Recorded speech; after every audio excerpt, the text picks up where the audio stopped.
Good afternoon नाशिककर. तुम्ही ऐकताय रेडिओ विश्वास 90.8 कम्युनिटी रेडिओ. तुमचं सगळं तुमचा आवाज. आठवडाभर भरपूर काम केल्यानंतर ह्या सुट्टीच्या दिवसाची अर्थात रविवारची केवढी आतुरतेने वाट पाहत असतो ना आपण. अगदी तितक्याच आतुरतेने मी सुद्धा वाट पाहत असते. कसली काय तुम्हाला भेटण्याची. तुमचा रविवारचा थोडासा म्हणजे अगदी थोडासा वेळ माझ्यासाठी राखून ठेवताय ना. ठेवायलाच हवा, कारण घेऊन आली आहे तुम्हा सगळ्यांसाठी एक भन्नाट असा कार्यक्रम ज्याचं नाव आहे कविता जगायच्या असतात विथ तुमची लाडकी आरजे सृष्टी. तर कविता जगायच्या असतात ह्या कार्यक्रमात आज आपण बोलणार आहोत. कुणाबद्दल बोलायचं, काय वाटतं तुम्हाला? कुठल्या कवीबद्दल बोलायचं आज आपण? त्याचं काय ना, आपल्या मराठी साहित्यात असली भन्नाट भन्नाट माणसं होऊन गेली आहेत ना, की काय आणि किती बोलावं यांच्याबद्दल. म्हणजे कितीही वेळ बोललं ना तरी ते कमीच पडणारे असं वाटतं, काहीतरी राहूनच जाणारे असं वाटतं. तुम्हाला गंमत सांगू का? सांगतेच, ऐकाच. आपण दर रविवारी एक कवी अशा काहीशा संकल्पनेसोबत भेटतो, बरोबर ना? पण तो एक कवी निवडताना केवढी धांदल उडते माझी. म्हणजे एवढ्या सगळ्या दिग्गजांमधून एका वेळी फक्त एकच निवडायचा. त्याचं काय होतं, काहींची गाणी फारच सुरेख असतात हो. मग असं वाटतं चला हा सुंदर गाण्यांवाला कवीच घेऊयात ह्या रविवारी. पण मग अचानक आठवतं, अरे मागे एकदा एक कसली कमाल कविता वाचनात आली होती, ती ऐकवायची राहूनच गेली आपल्या श्रोत्यांना. मग आता हा सुंदर गाण्यांवाला कवी आहे ना, तो पुढल्या रविवारी घेऊयात. तर काही कवींचे ना एक सामान्य माणूस ते प्रख्यात कवी होण्यापर्यंतचे किस्से असले भारी असतात ना. मग असं वाटतं चला ह्या रविवारी हे भन्नाट असे किस्से सांगूयात तुम्हाला. अशी धांदल उडते माहिती आहे माझी. पण आवडते मला. त्याचं काय ना, आपल्या या मराठी लेखनसृष्टीमध्ये ह्या दिग्गजांनी असली अफलातून कामगिरी केली आहे, जबरदस्त असं साहित्य रचलंय ना, म्हणजे असं वाटतं की कधीही न संपणारी देणगी आहे ही. लय भारी वाटतं राव वाचताना, मज्जा येते.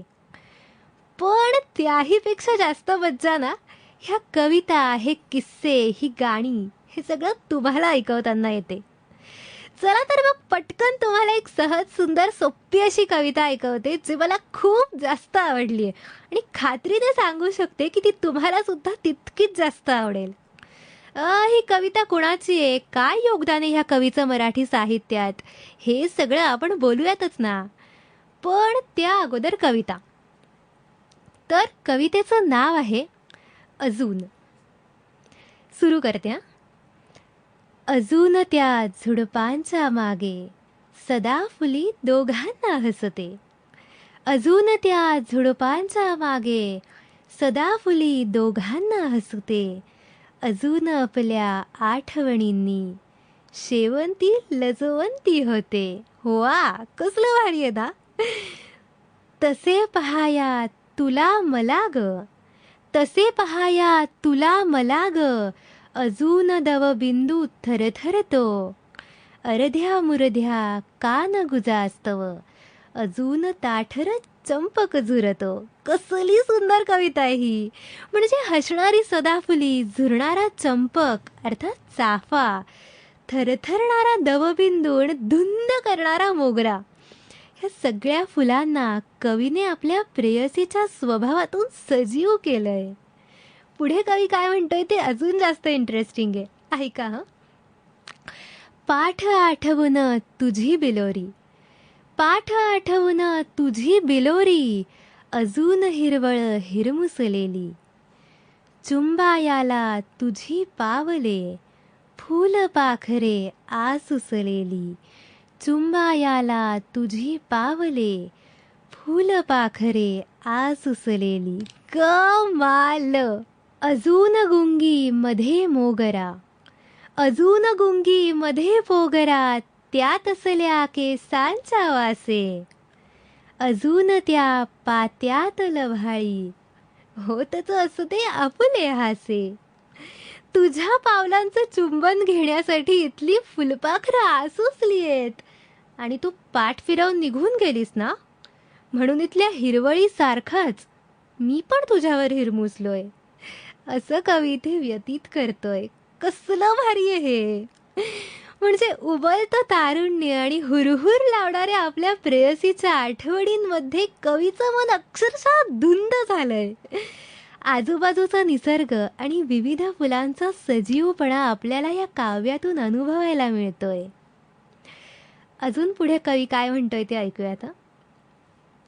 अजून फिक्कट चंद्राखाली माझी आशा तरळत आहे. आशावादी मन मोठं विलक्षण असतं ना. आणि आपल्या सगळ्यांचं मन हे असंच असतं. म्हणजे कितीही गोष्टी मिळाल्या, किती पण मनासारख्या गोष्टी मिळाल्या, तरी आपलं हे मन आशा करणं काही सोडत नाही ना. आणि कवीला तर इथे आपल्या प्रेयसीच्या पुन्हा मिलनाची आशा लागली आहे. काय म्हणतोय कवी, की अजून फिक्कट चंद्राखाली माझी आशा तरळत आहे. अजून फिक्कट चंद्राखाली माझी आशा तरळत आहे. गीतांमधले गरळ झोकुनी अजून वारा बरळत आहे. अजून वारा बरळत आहे. किती खरं आहे ना हे. अजून जोपर्यंत आशा आहे, अजून आठवणी आहेत, आणि अजून जोपर्यंत आपल्या साहित्यात ही अशी भावमधुर काव्य आहेत ना, तोपर्यंत आपल्यासारख्या रसिकांना शब्द सौंदर्याची परवडी मिळतच राहणार आहे. तर अजून त्या झुडपांच्या मागे हे वेगवेगळ्या फुलांनी आणि प्रेयसीच्या आठवणींनी फुललेलं काव्य होतं कविवर्य वसंत बापट यांचं. काव्य वाचन म्हटलं की वसंत बापट हे नाव आपसुकच मनात येतं ना. म्हणजे काव्य वाचनाचा कार्यक्रम ही संकल्पना हे माहितीच नव्हतं लोकांना सुरुवातीला. ही संकल्पना सुरू करण्यातच बापटांचा खूप मोठा वाटा आहे. म्हणजे फक्त बापटच नाही, तर मंगेश पाडगावकर, विंदा करंदीकर आणि वसंत बापट ह्या तीनही दिग्गजांनी महाराष्ट्राच्या अक्षरशः कानाकोपऱ्यात काव्यवाचनाचे कार्यक्रम केलेत.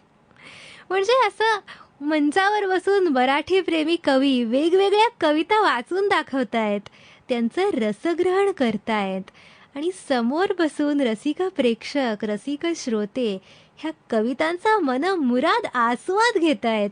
ह्या संकल्पनेची सुरुवातच मुळात ह्या तिघांनी केली. आणि तीनही एक से बडकर एक दिग्गज. ह्या तिघांपैकी एक जरी जण कार्यक्रमाला उपस्थित नसेल ना, तर प्रेक्षकांना चुकल्यासारखं वाटायचं. आणि ह्यांची एवढी सवय झाली होती प्रेक्षकांना, या तिघांना तर किती सवय झाली असेल. तर बापटांच्या काव्याबद्दल सांगायचं झालं तर निसर्गाच्या वेगवेगळ्या रूपातून झळकणारी प्रेम भावना हेच त्यांच्या काव्याचं वैशिष्ट्य आहे. त्यांच्या सेतू या कवितेतली शरदाची पहाट कोण विसरेल. शरदामधली पहाट आली तरणी ताठी. शरदामधली पहाट आली तरणी ताठी. हिरवे हिरवे चुडे चमकती दोन्ही हाती. क्या बात आहे. कवीच्या मनातली ती ती ती स्वप्न सुंदरी, तिला कवीने शरद ऋतूतल्या पहाटेची उपमा दिली आहे. कसलं भारी आहे हे. तर ह्याच स्वप्न सुंदरीसाठी बापटांनी बरीच काव्य लिहिली आहेत. एका काव्यात तर कवी हिला विचारतोय की पहाटेच्या गार वाऱ्यात मला भेटायला येशील ना. तुमच्या लक्षात आलंच असेल ना की आत्ता आपण कुठलं गाणं ऐकणार आहोत. या सुंदर अशा काव्याला संगीत दिलंय यशवंत देव यांनी आणि स्वर दिले तरुणजी दाते यांनी. चला तर ऐकूयात बापटांच्या लेखणीतून उतरलेलं एक सुरेख असं गीत. कुठेही जाऊ नका, ऐकत रहा अभिजात संस्कृतीचा सुमधुर वारसा. रेडिओ विश्वास 90.8 कम्युनिटी रेडिओ, तुमचं जगणं तुमचा आवाज, विथ तुमची लाडकी आरजे सृष्टी.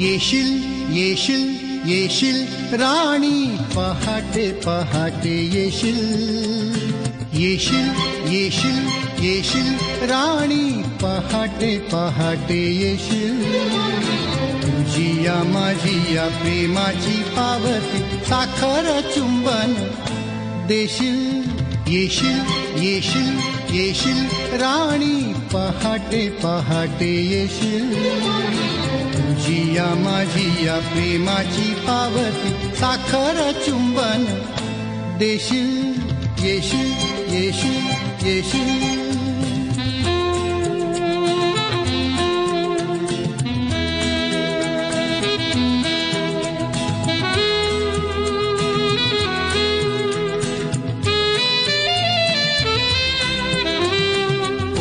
ती पहाट शहाराची लाट गळ्यात रेशमी बाहू तुझी हनुवटी जरा उचलता नको नारागाने पाहू ओले ती पहाट शहाराची लाट गळ्यात रेशमी बाहू तुझी हनुवटी जरा उचलता नको नारागाने पाहू प्राजक्त फुलांचा पाऊस झेलीत मिठीत मिटून जाशील येशील येशील येशील राणी पहाटे पहाटे येशील तुझी या माझी या प्रेमाची पावती साखर चुंबन देशील येशील येशील येशील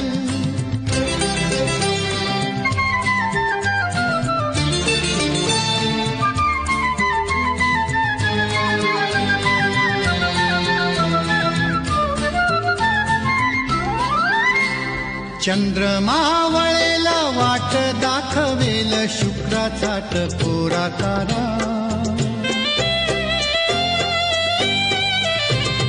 चंद्रमा वळेला वाट दाखवेल शुक्राचा टपोरा तारा शुक्राचा टपोरा तारा कोवळ्या क्षणाचे सगुण लक्षण सांगेल कोवळा वारा भानात नसून गालात हसून ललाट चुंबन घेशील येशील येशील येशील राणी पहाटे पहाटे येशील तुझी या माझी या प्रेमाची पावती साखर चुंबन देशील येशील येशील येशील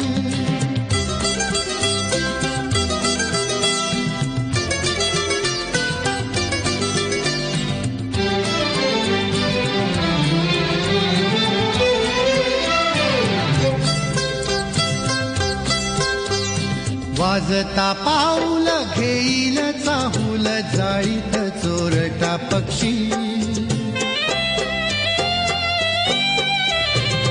वाजता पाऊल घेईल चाहूल जाळीत चोरटा पक्षी जाळीत चोरटा पक्षी कोणाला दिसेना असू दे असेना मिलना एखादा साक्षी धुक्याने दोघांना झाकून टाकता मुक्याने माझी तू होशील येशील येशील येशील राणी पहाटे पहाटे येशील तुझी या माझी या प्रेमाची पावती साखर चुंबन देशील देशील देशील प्राजक्त फुलांचा पाऊस झेलत मिठीत मिटून जाशील केवळ अप्रतिम. म्हणजे पारिजातकांच्या फुलांचा पाऊस झेलत माझ्या मिठीत मिठून जाशील का. इतके भारी शब्द कसे काय सुचू शकतात यार. म्हणजे फक्त ऐकलं ना वाचले तरी असं मस्त वाटतं एकदम. तर कविता जगायच्या असतात ह्या कार्यक्रमात आज आपण बोलतोय कविवर्य वसंत बापट यांच्याबद्दल. तर वसंत बापट एका ठिकाणी म्हणतात की या प्रेमाच्या, प्रणयाच्या आणि विरहाच्या वेगवेगळ्या छटा मनात जाग्या होऊ लागल्या. मनात एक मध्यवर्ती कल्पना असायची, ती म्हणजे प्रेयसीवरचं प्रेम. आणि मग तिलाच वेगवेगळ्या झालरी लावून सजवायचं, सगळ्या साज शृंगारांमध्ये नटवायचं. आणि त्या कवितेला तयार करायचं. पण ह्या अशा कविता लिहिणं अचानकच बंद झालं आणि मग लक्ष गेलं ते निसर्गाकडे, भिन्न भिन्न अनुभवांकडे, मनातल्या आठवणींकडे. आजूबाजूतल्या सृष्टीतली स्पंदनं जाणवू लागली. त्यातूनच धुकं, बाभूळ झाड, होडी यासारख्या वेगळ्या कवितांची निर्मिती झाली. म्हणजे फक्त बाभळीच्या झाडांकडे बघितल्यानंतर कवीला इतकं भारी यमक कसं काय सुचू शकतं? काय भारी आहे हे. कसं आहे ते, अस्सल लाकूड भक्कमगाठ, ताठर कणाट टणक पाट, वारा खात गारा खात, बाभूळ झाड उभेच आहे. केवळ अप्रतिम. तर अशाच अस्सल मराठमोळ्या आणि भक्कम कवींचं शब्द सौंदर्य असणाऱ्या कविता घेऊन आता आपण नेहमीच भेटणार आहोत. चला तर मग पुन्हा भेटूयात याच वेळी याच वारी, म्हणजेच दर रविवारी दुपारी 4:30 वाजता एक कवी, एक कविता आणि एका सुमधुर गाण्यासोबत. तोपर्यंत कुठे जाऊ नका, ऐकत रहा अभिजात संस्कृतीचा सुमधुर वारसा. रेडिओ विश्वास 90.8 कम्युनिटी रेडिओ, तुमचं सगळं तुमचा आवाज, विथ तुमची लाडकी आरजे सृष्टी. सजले रे क्षण